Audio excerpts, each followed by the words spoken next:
ಚಿಂತಾಮಣಿ ನಗರದ polytechnic college ಹಿಂಭಾಗವಿರುವ ವಿದ್ಯಾರ್ಥಿನಿಯರ ಹಾಸ್ಟೆಲ್ಗೆ ಉಪಲೋಕಾಯುಕ್ತ ಅಧಿಕಾರಿ ಬಿ ವೀರಪ್ಪ ಹಾಗೂ ಚಿಕ್ಕಬಳ್ಳಾಪುರ ಲೋಕಾಯುಕ್ತ ಜಿವೈಎಸ್ಪಿ ವೀರೇಂದ್ರ ಕುಮಾರ್ ದಿಢೀರಂತ ಭೇಟಿ ನೀಡಿದರು.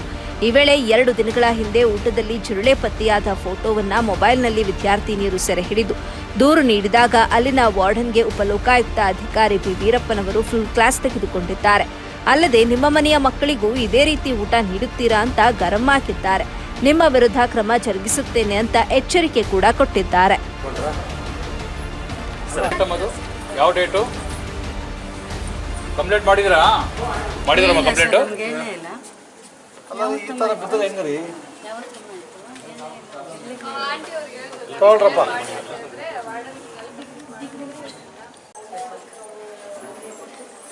ಏನಾಗಿರೋದು ಅಂತ?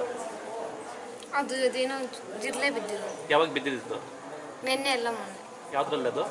ಅನ್ನದಲ್ಲಿ. ಇದ್ರ ಬಗ್ಗೆ ಏನಾದರೂ ಹೇಳಿದ್ದೀರಾ ಯಾರಿಗಾದ್ರೂ? ವಾರ್ಡನ್ಗೂ ಏನಾದರೂ?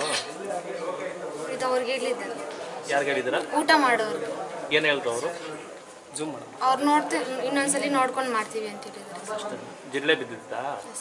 ಊಟ ಮಾಡಿಲ್ವಾ ಅವತ್ತು ನೀವು? ಇಲ್ಲ ಸರ್ ಮಾಡಿಲ್ಲ. ಹಂಗೆ ಹೋದ್ರಾ ಕ್ಲಾಸ್ಗೆ? ಊಟ ಆಫ್ಟರ್ನೂನ್ ಬಂದ್ಬಿಟ್ಟಿದ್ರಿ ಸರ್. ಹೌದು, ಹಂಗೆ ಮಾಡ್ಕೊಂಡ್ರಾ? ಸರಿ.